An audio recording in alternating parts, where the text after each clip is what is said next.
El rey Aegon Targaryen, el primero de su nombre, tomó a sus dos hermanas por esposas. Rhaenys y Visenya eran ambas jinetes de dragón, de cabello de oro y plata, ojos violeta y la belleza de los auténticos Targaryen.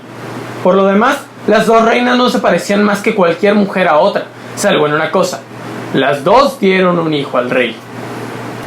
El primero fue Aenys, nacido en el 7 después de la conquista de Rhaenys, la esposa más joven de Aegon. Salió raquítico y enfermizo, se pasaba el rato llorando y se decía que era de miembros larguiruchos y ojos pequeños y lacrimosos, que los maestros del rey temían por su supervivencia. Escupía los pezones de su ama de cría y solo tragaba la leche de su madre. Cuentan que estuvo berreando 15 días cuando los destetaron. Tan escaso era el parecido con Aegon que algunos osaron insinuar que no era hijo de su alteza, sino el bastardo de cualquiera de los apuestos favoritos de la reina Rhaenys, de algún bardo, titiritero o mimo. Por si fuera poco, el príncipe tardaba en desarrollarse. Aenys Targaryen no comenzó a cobrar fuerza hasta que le entregaron a la joven dragona Azogwe, que había salido del huevo en Rocadragón ese mismo año. El príncipe Aenys tenía 3 años cuando su madre, la reina Rhaenys, y su dragona Meraxes perdieron la vida en Dorne. Su muerte sumó al joven príncipe en un estado inconsolable. Dejó de comer, incluso volvió a andar a gatas como cuando tenía 1 año, como si hubiese olvidado caminar. Su padre perdió las esperanzas y por la corte corrieron rumores de que volvería a casarse, dado que Rhaenys había muerto y Visenya no le daba hijos, quizá incluso fuera estéril. El rey Aegon se reservaba esas cuestiones para sí, de modo que quién sabe qué pensamientos albergaba, pero muchos grandes señores y nobles caballeros se presentaron en la corte con sus hijas doncellas, cada una más hermosa que la anterior. Las conjeturas se acabaron en el 11 después de la conquista, cuando la reina Visenya anunció de improviso que esperaba un hijo del rey, un varón, aseguró lleno de confianza, y así fue. El príncipe llegó al mundo berreando a pleno pulmón en el año 12 después de la conquista. No había niño de teta más robusto que Maegor Targaryen. En palabras de los maestros y comandronas, pesaba casi el doble que su hermano mayor al nacer. Los hermanos nunca se sintieron unidos. Se daba por supuesto que el príncipe Aenys era el heredero, y el rey Aegon procuraba tenerlo en su compañía. Lo llevaba cuando se trasladaba de un castillo a otro en sus viajes por el reino.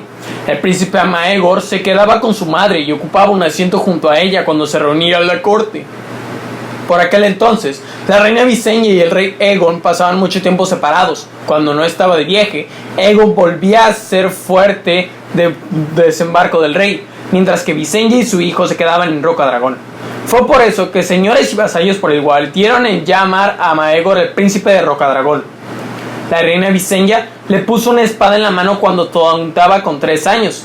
Se rumorea que lo primero que hizo con ella fue matar a un gato que vivía en el castillo, pero es probable que la anécdota fuera una calumnia difundida por sus enemigos muchos años más tarde.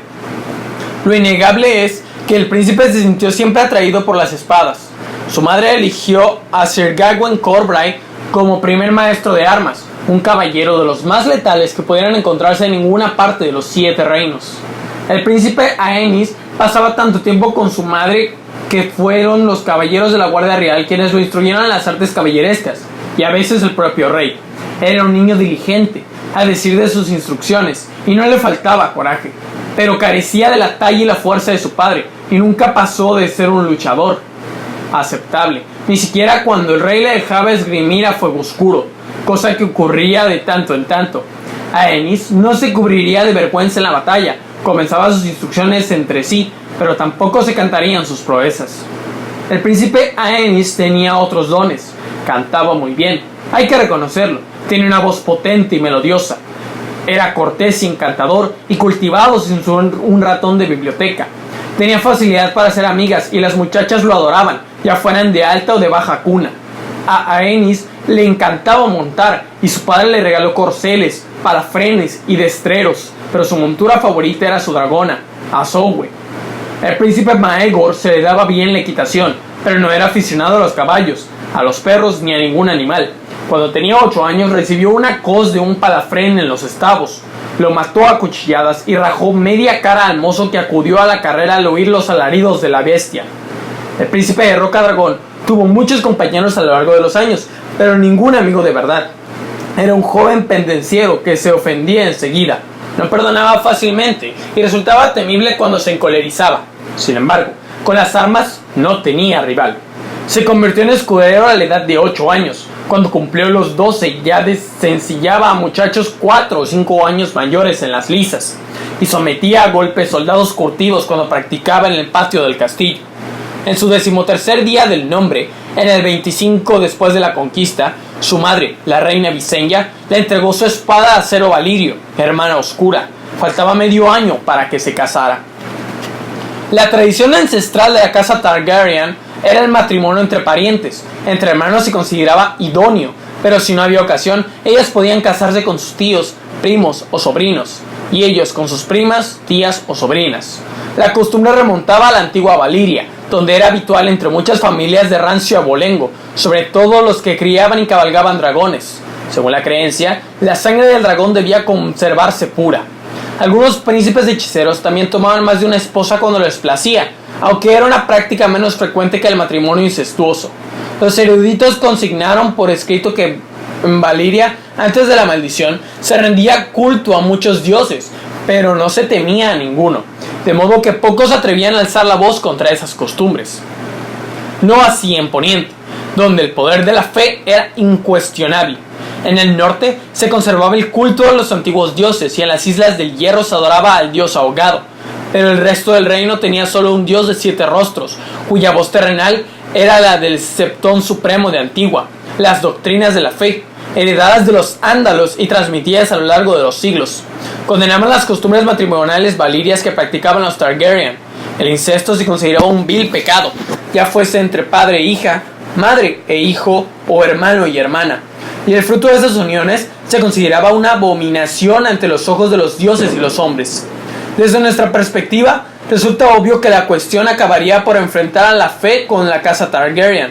Entre los máximos devotos, muchos eran los que esperaban que el Septón Supremo manifestase su oposición contra Aegon y sus hermanas durante la conquista.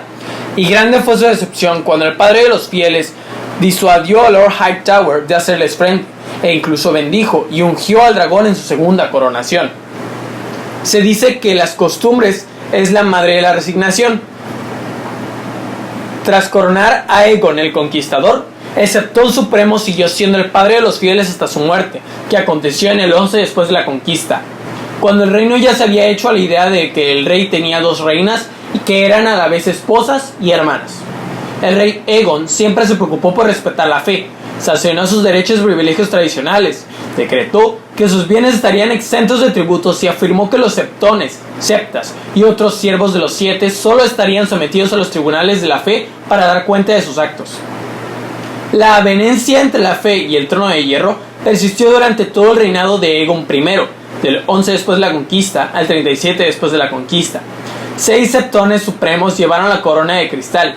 Su Alteza se llevó bien con todos ellos y acudía al septo estrellado siempre que visitaba Antigua. Sin embargo, la cuestión del matrimonio incestuoso se cocía a fuego lento bajo las cortesías. Aunque los septones supremos que ocuparan el cargo durante el reinado de Aegon nunca se pronunciaron en contra del matrimonio del rey y sus hermanas, tampoco lo declararon legítimo. Para los miembros más modestos de la fe, como los septones rurales, las hermanas sagradas, los hermanos mendicantes y los clérigos humildes, seguía siendo pecaminoso que el hermano yaciera con la hermana y que un hombre se casara con 2 mujeres. Sin embargo, dado de que Aegon el Conquistador no tuvo hijas, el problema no devino en crisis. Los hijos del dragón no tenían hermanas con las que casarse, de modo que se vieron forzados a buscar otras esposas. El primero en contraer matrimonio fue el príncipe Aenys. Se casó con Lady Alysa, la hija doncella de Aetan Valerion, señor de las mareas, lord almirante y consejero naval del rey Aegon, en el 22 después de la conquista. La joven tenía 15 años, igual que el príncipe. También tenía el mismo cabello plateado y los mismos ojos violeta, puesto que los Velaryon eran una familia de antiguo linaje valirio. Aegon también era hijo de una Velaryon, de modo que fue un enlace entre primos. El matrimonio resultó feliz y fructífero, y Alysa dio a luz a una niña al año siguiente. El príncipe Aenys la llamó Rhaena, en recuerdo de su madre. Si bien fue pequeña al nacer, al igual que su padre, se distinguía de él en que era alegre y saludable. Tenía los ojos de un color vívido lila y cabello como plata batida. Está escrito que el rey Aegon sollozó la primera vez que tuvo en brazos a su nieta y siempre la colmó de mimos. Quizá en parte porque le recordaba a Rhaenys, la reina que había perdido y que le había dado su nombre. La feliz noticia del nacimiento se propagó por todo el reino y fue acogida con alegría, excepto quizá por parte de la reina Visenya.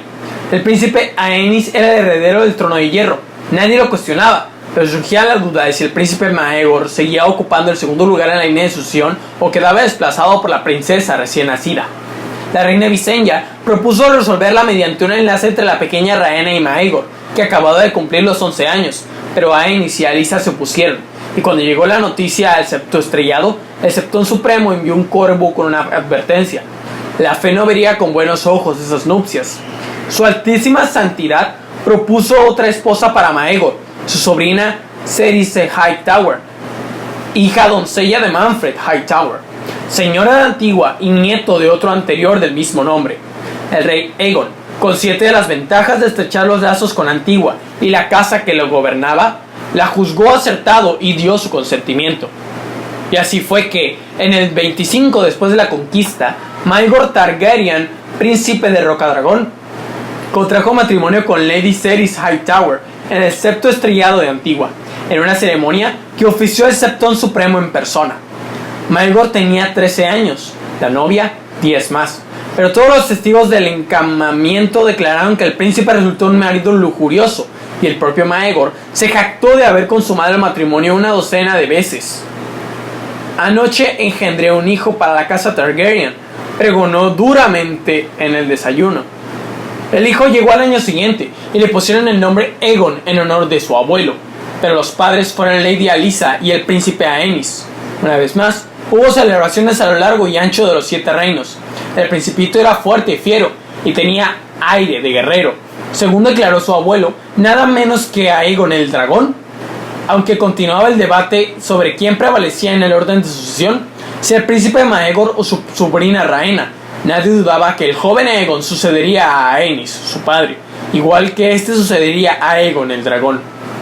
En los años que siguieron, fueron llegando más y más vástagos a la casa Targaryen, para regocijo del rey Aegon, aunque no necesariamente de la reina Visenya. En el 29 después de la conquista, Alysa y el príncipe Aenys dieron a Aegon un hermanito, al que llamaron Viserys. En el 34 después de la conquista, nació Jaehaerys, su cuarto hijo y tercer varón. En el 36 después de la conquista, llegó otra hija, Alysanne.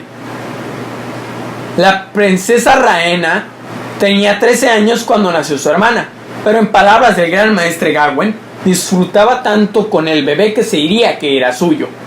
La hija mayor de Aenys, Alysa, era tímida y soñadora, y parecía más a gusto en compañía de los animales que con otros niños.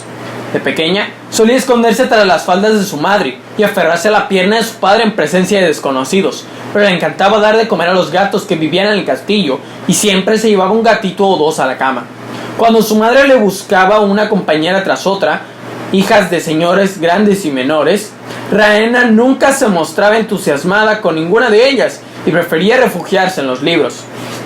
Sin embargo, cuando tenía 9 años, le regalaron un dragona recién nacida en las dragoneras de Rocadragón, a la que llamó Fuego en Sueño. Congenió con ella al instante, y en su compañía comenzó a superar la timidez. Cuando cumplió los 12 años, remontó al vuelo por primera vez, y a partir de entonces, si bien seguía siendo callada, a Nieves se le habría ocurrido llamarla tímida. No mucho después, Rhaena tuvo su primera amiga de verdad, su prima Larisa Velaryon, y se hicieron inseparables, hasta que Larisa tuvo que volver a Marcaderiva para casarse con el segundo hijo de Lucero de la Tarde, señor de Tart. Pero la juventud todo lo supera, y la princesa encontró pronto otra amiga, Samantha Stokeworth, hija de la mano del rey. Cuenta la leyenda que fue la princesa Rhaena quien metió un huevo de dragón en la cuna de la princesa Alysanne, como había hecho el príncipe Jaehaerys 2 años atrás. De ser cierto, de esos huevos nacieron los dragones Ala de Plata y Vermitor, cuyos nombres harían correr tanta tinta en los anales de los años subsiguientes. El príncipe Maegor y su madre, la reina Visenya, no compartían el entusiasmo de la princesa Rhaena ni el regocijo del reino por los infantes, ya que cada nuevo hijo de Aenys hacía retroceder a su paso a Maegor en la línea de sucesión, e incluso había quienes decían que hasta las princesas estaban por encima de él. Mientras tanto, Maegor seguía sin descendencia, puesto que Lady Cerise no concibió durante los años que siguieron al matrimonio. Sin embargo, en los torneos y el campo de batalla, las hazañas del príncipe Maegor dejaban en mantillas a su hermano. En el gran torneo de Aguas Dulces del 28 después de la conquista, Maegor dessencilló a 3 caballeros de la Guardia Real en sucesivas lisas antes de caer ante el campeón. En el combate de todos contra todos, no hubo rival para él. Cuando terminó, su padre lo nombró caballero en el campo del torneo, con la legendaria Fuego Oscuro. Así, a los 16 años, Maegor se convirtió en el caballero más joven de los 7 reinos. Sus proezas se sucedían en el 29 después de la conquista, y después en el 30 después de la conquista. Maegor acompañó a Osmund Strong y a Ethan Velaryon a los peldaños de piedra para acabar con el rey pirata Liceno Sargoso San, y participó en varias reyertas donde demostró ser valiente y letal. En el 31 después de la conquista, persiguió y aniquiló al infame caballero ladrón de las tierras de los ríos, el que llamaban el gigante del tridente. Pese a todo, Maegor seguía sin convertirse en jinete de dragón. Durante los años postreros del reino de Aegon, nació una docena en los fuegos de Rocadragón, pero, aunque se los ofrecían al príncipe, los rechazó todos. Cuando su sobrina Rhaena, con solo 12 años, remontó el vuelo a los lomos del fuego en sueño, Maegor se convirtió en la comidilla de desembarco del rey. Cierto día, Lady Alysa se burló de él en plena corte al preguntarse en voz alta si su cuñado tendría miedo de los dragones. El príncipe Maegor enrojeció de cólera y respondió con voz gélida que no existía sino dragón digno de él. Los 7 últimos años del reino de Aegon el Conquistador transcurrieron en paz. Tras el fracaso de la guerra dorniense, el rey aceptó su independencia y, con ocasión del 10º aniversario del Tratado de Paz, voló a la Lanza del Sol a los lomos de Valerion para celebrar un banquete de amistad con Deria Martell, la princesa regente. El príncipe Aenys lo acompañó montado en Azogue, mientras que Maegor se quedó en Rocadragón. Aegon iba unido a los 7 reinos a fuego y sangre, pero después de celebrar su 60º día del nombre, en el 33 después de la conquista, parecía más inclinado hacia el fuego del hogar. El séquito real seguía dedicando la mitad del año a los viajes, pero a partir de entonces lo encabezaron el príncipe Aenys y Lady Alysa, su esposa, quienes viajaban de castillo en castillo, mientras el viejo rey repartía el tiempo entre Rocadragón y Desembarco del Rey. La aldea de pescadores donde desembarcó Aegon en su día se había convertido en una ciudad dispersa y maloliente, hogar de un centenar de miles de personas. Solo las esperaban Antigua y Lannisport. Sin embargo, en muchos sentidos, Desembarco del Rey seguía siendo un poco más que un campamento militar de proporciones grotescas, sucio, apestoso, espontáneo, provisional. Y el fuerte de Aegon, que se había extendido en sentido descendente por la colina alta de Aegon, era el castillo más feo de los 7 reinos, un batiburrillo de madera, adobe y ladrillo, que había desbordado tiempo atrás las viejas empalizadas que tenía por muralla. Sin duda, un lugar así era indigno de un gran rey. En el 35 después de la conquista, Aegon se trasladó a Rocadragón con toda su corte y ordenó que demolieran el castillo para construir otro. Era su deseo que el nuevo fuera todo de piedra. Encomendó la supervisión de los planos y la construcción de Lord Alyn Stokeworth, mano del rey, ya que Sir Edmund Strong había muerto el año anterior, así como a la reina Visenya.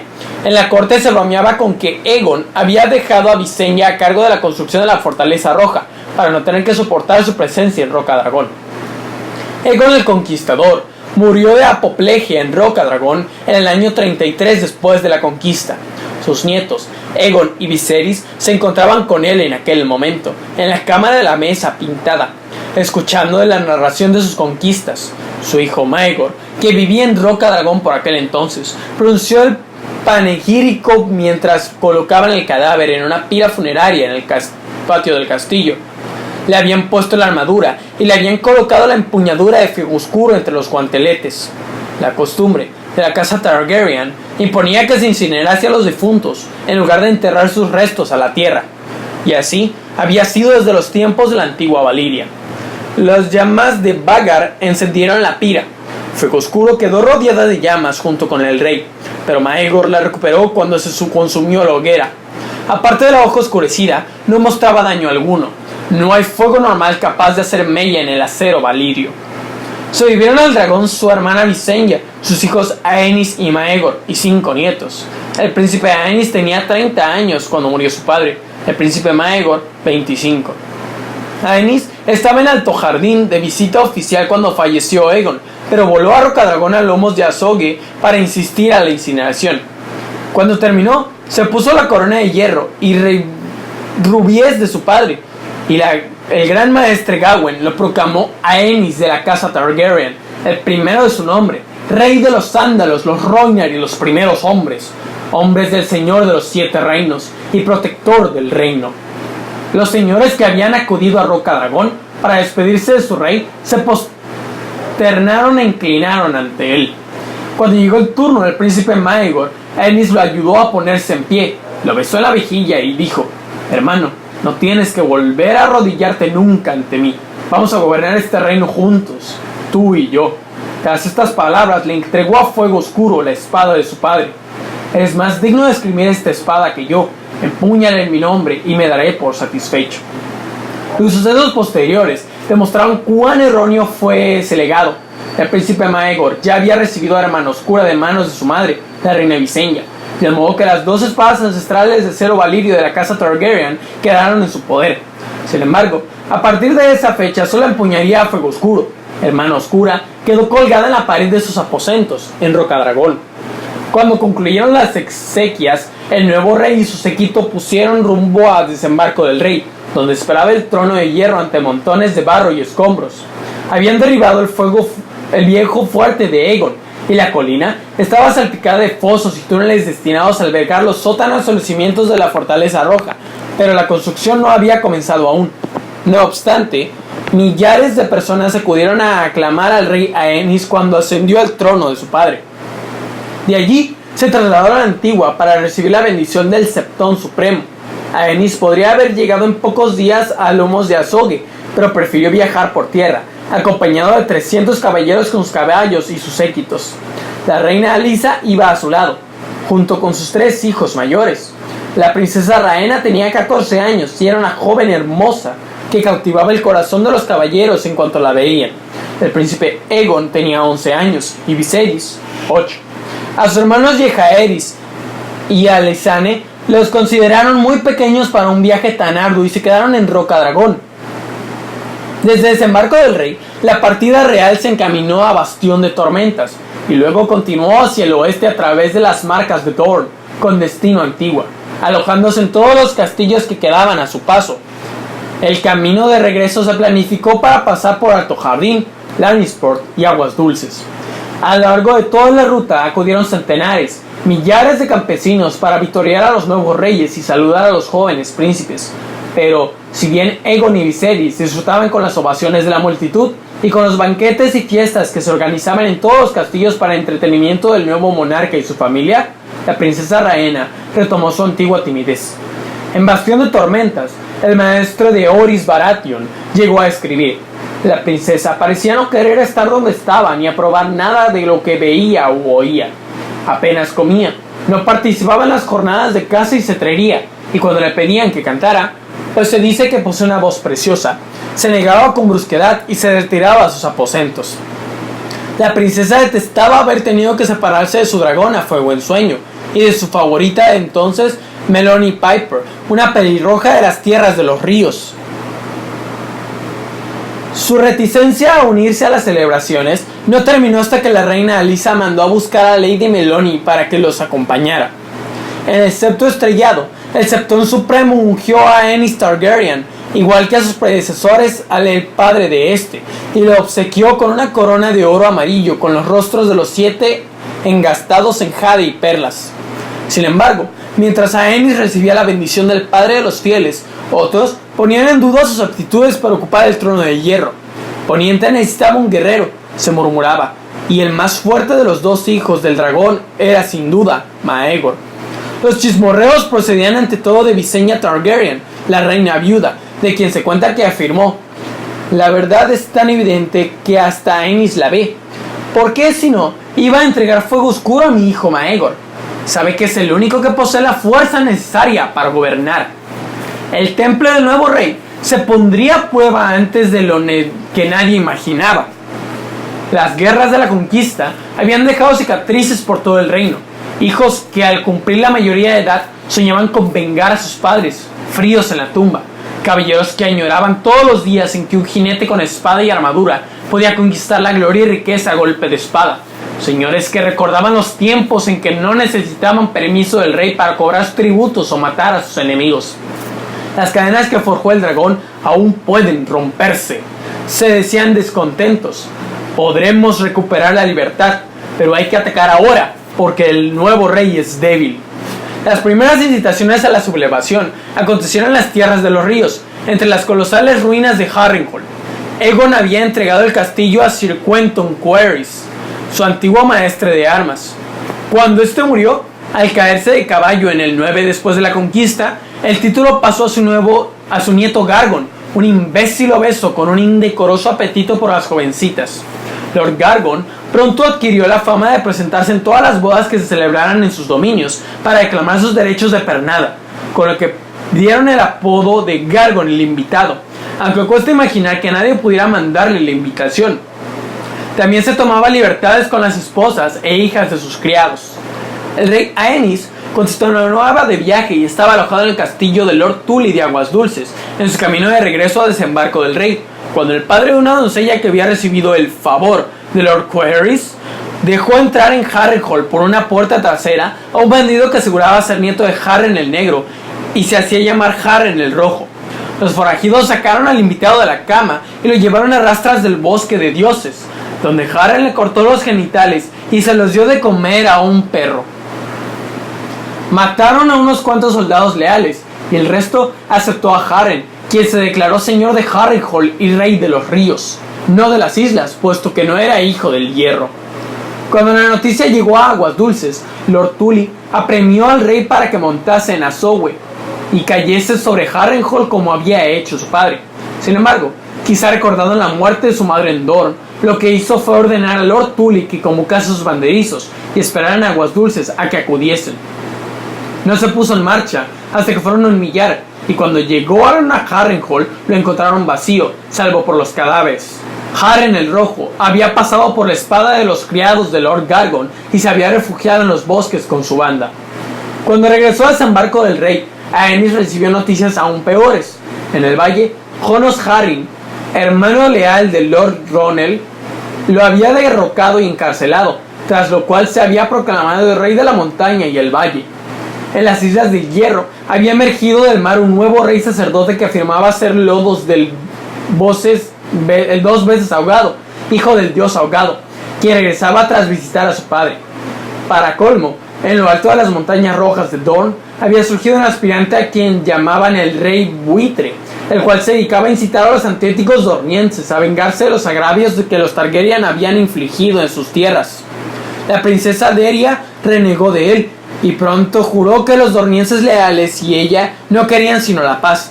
Pero miles de hombres bajaron de las colinas y subieron de las arenas para reaximarse en torno a sus estándares y cruzar las montañas por caminos de cabras en dirección al dominio. Este rey buitre estaba medio loco y sus seguidores son una chusma indisciplinada que ni siquiera se lava, escribió Lord Harnon Dondarrion al rey. Se lo suele a 50 leguas. Poco después, esa chusma atacó y ocupó el castillo de Refugio Negro, y el rey buitre se encargó personalmente de cortar la nariz a Dondarrion antes de prender fuego al castillo y seguir su camino. El rey Aenys sabía que debía acabar con los rebeldes, pero era incapaz de decidir por dónde empezar. El gran maestre Gawain escribió que el soberano no asumía lo que estaba ocurriendo.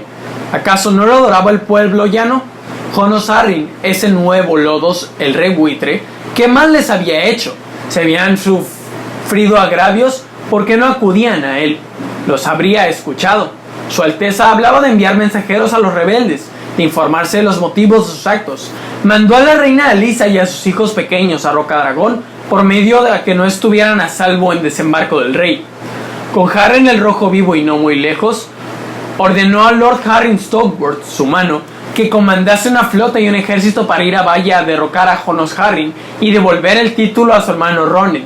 Pero cuando los barcos estaban a punto de zarpar, revocó la orden por temor a que la partida de Stokeworth dejase en desembarco del rey indefenso.